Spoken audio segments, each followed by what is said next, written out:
Assalamualaikum warahmatullahi wabarakatuh. Saya Feby akan menjelaskan sedikit tentang desain stasiun kerja. Baik, kita akan langsung ke materinya.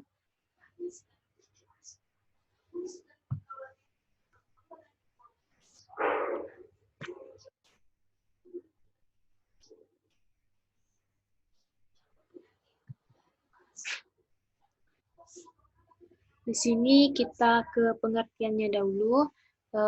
Ergonomi itu adalah kemampuan untuk menerapkan informasi menurut karakter dari manusia, kapasitas dan keterbatasannya terhadap desain pekerjaan, mesin, sistemnya, ruangan kerja, dan lingkungan sehingga manusia dapat hidup dan bekerja secara sehat, aman, nyaman, dan efisien. Ini menurut Anis dan MC Coville tahun 1996 dan Manwaba pada tahun 1999. Selanjutnya di sini ada konsep desain produk. Menurut Pulat tahun 1992 menawarkan konsep desain produk untuk mendukung efisiensi dan keselamatan dalam penggunaan desain produk, yaitu yang pertama ada desain untuk reliabilitas, yang kedua ada kenyamanan, yang ketiga ada lamanya waktu pemakaian, yang keempat ada kemudahan dalam pemakaian, yang kelima ada efisiensi dalam pemakaian. Selanjutnya ada pendekatan dalam desain stasiun kerja. Di sini menurut Das and Sengupta pada tahun 1963, pendekatan secara sistematik untuk menentukan dimensi stasiun kerja dapat dilakukan dengan cara sebagai berikut. Yang pertama ada mengidentifikasi variabilitas populasi pemakaian yang didasarkan pada etnik, jenis kelamin, dan umur. Jadi mengidentifikasi variabel pada populasi kelompok itu berdasarkan etnik, jenis kelamin, dan juga umur.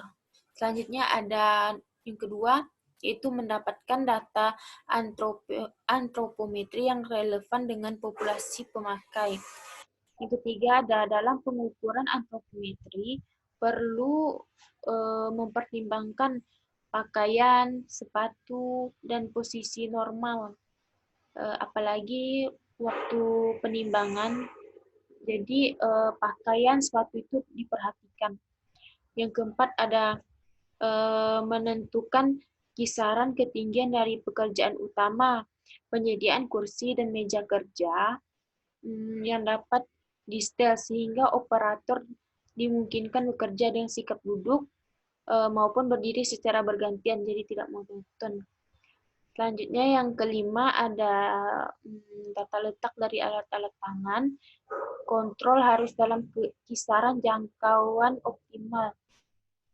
Jadi barang atau sesuatu itu harus bisa dijangkau oleh manusia sehingga tidak terjadi pemaksaan dalam penggunaan otot manusia untuk menjangkau sesuatu. Selanjutnya yang keenam ada menempatkan display yang tepat sehingga operator dapat melihat objek dengan pandangan yang tepat dan nyaman. Yang ketujuh ada review terhadap desain stasiun kerja secara berkala.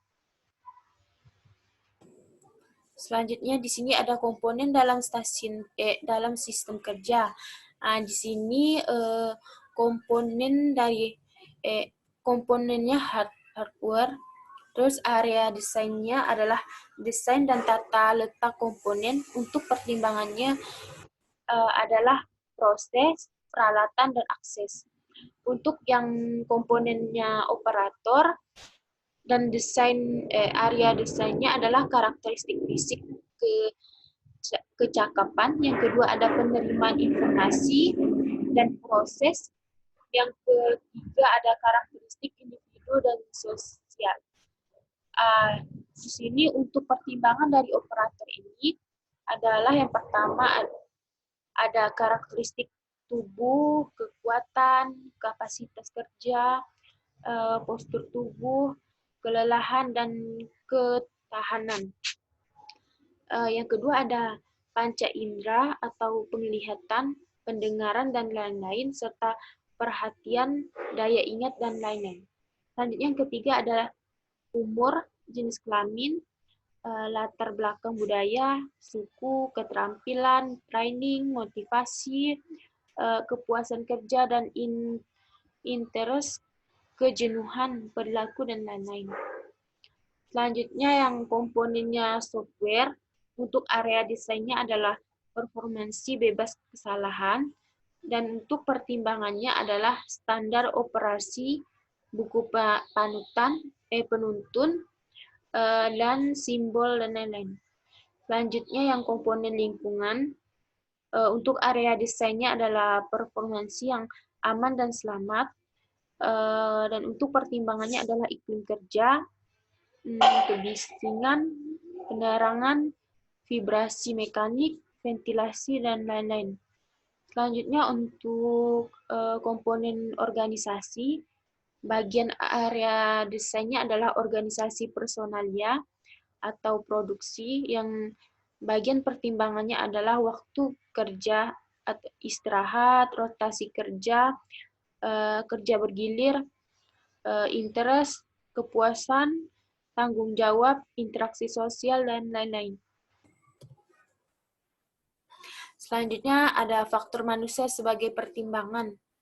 Di sini yang pertama adalah manusia adalah berbeda satu sama lainnya. Setiap manusia mempunyai bentuk dan ukuran tubuh yang berbeda-beda, seperti tinggi pendek, tua muda, kurus gemuk, normal cacat, dan lain-lain. Jadi tentunya kan setiap orang itu berbeda-beda. Dan yang kedua adalah manusia mempunyai keterbatasan. Manusia sering mempunyai keterbatasan baik fisik maupun mental. Jadi pastinya setiap manusia itu punya keterbatasannya masing-masing. Jadi perlunya penyesuaian dalam pekerjaannya. Selanjutnya yang ketiga ada manusia selalu mempunyai harapan tertentu dan prediksi terhadap apa yang ada di sekitarnya. Misalnya tanda merah disimbolkan sebagai tanda bahaya, dan tanda hijau disimbolkan sebagai tanda yang aman. Itu contoh sedikit contoh dari manusia selalu mempunyai harapan tertentu atau prediksi tertentu. Selanjutnya ada jenis pengukuran antropometri. Sini secara umum pengukuran antropometri dapat dibedakan menjadi dua, yaitu yang pertama ada antropometri statis dan ada antropometri dinamis. Pemilihan mata ukur antropometri baik statis maupun dinamis dapat ditentukan berdasarkan fungsi dan kegunaannya, yaitu sebagai atau keseluruhan mata ukuran antropometri. Alat ukur yang harus digunakan untuk mengukur antropometri adalah antropometer. Pada pengukuran posisi duduk harus disediakan bangku atau kursi dengan ukuran 40 x 40 x 40 cm tanpa sandaran pinggang. Jadi harus posisinya lurus. Ini pengukuran antropometri statis. Ada 14 posisi berdiri. Yang pertama ada tinggi badan, kedua tinggi mata, yang ketiga tinggi bahu, yang keempat tinggi siku, kelima tinggi pinggang, keenam tinggi tulang punggung, ketujuh tinggi kepala tangan posisi siap, yang kedelapan tinggi jangkauan atas, yang kesembilan panjang depa, yang 10 panjang lengan, yang ke-11 panjang lengan atas, yang ke-12 panjang lengan bawah, yang ke-13 lebar bahu, yang ke-14 lebar dada.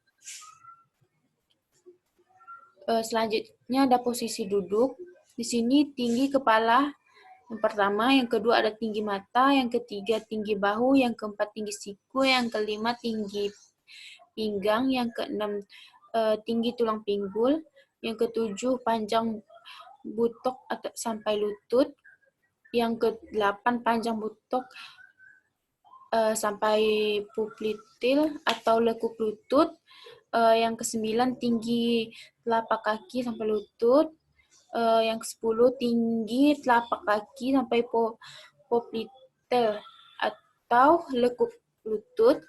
Yang ke-11 panjang kaki atau tungkai sampai ujung jari kaki.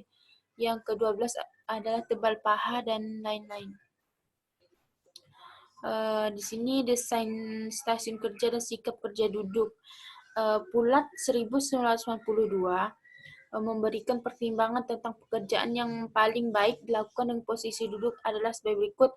Yang pertama, pekerjaan yang memerlukan kontrol dengan teliti pada kaki.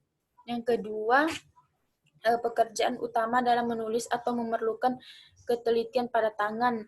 Nah, ini yang kemudian contohnya seperti orang kerja kantoran. Selanjutnya yang ketiga, tidak diperlukan tenaga dorongan yang besar. Yang keempat, ada objek yang dipegang tidak memerlukan tangan bekerja pada ketinggian lebih dari 15 cm dan landasan kerja. Yang kelima, diperlukan tingkat kestabilan tubuh yang tinggi. Yang keenam, pekerjaan dilakukan pada waktu yang lama. Dan yang ketujuh, seluruh objek yang dikerjakan atau disuplai masih dalam jangkauan dengan posisi duduk. Selanjutnya ada desain stasiun kerja dan sikap kerja berdiri. Pulat tahun 1992 dan Clark pada 1996 memberikan pertimbangan tentang pekerjaan yang paling baik dilakukan dengan posisi berdiri adalah yang pertama, tidak tersedia tempat untuk untuk kaki dan lutut. Yang kedua, harus memegang objek yang berat atau lebih dari 4,5 kg. Yang ketiga, sering menjangkau ke atas, ke bawah, dan ke samping. Yang keempat, sering dilakukan pekerjaan dengan menekan ke bawah. Yang kelima, diperlukan mobilitas tinggi. Di sini ada desain stasiun kerja dengan sikap kerja dinamis.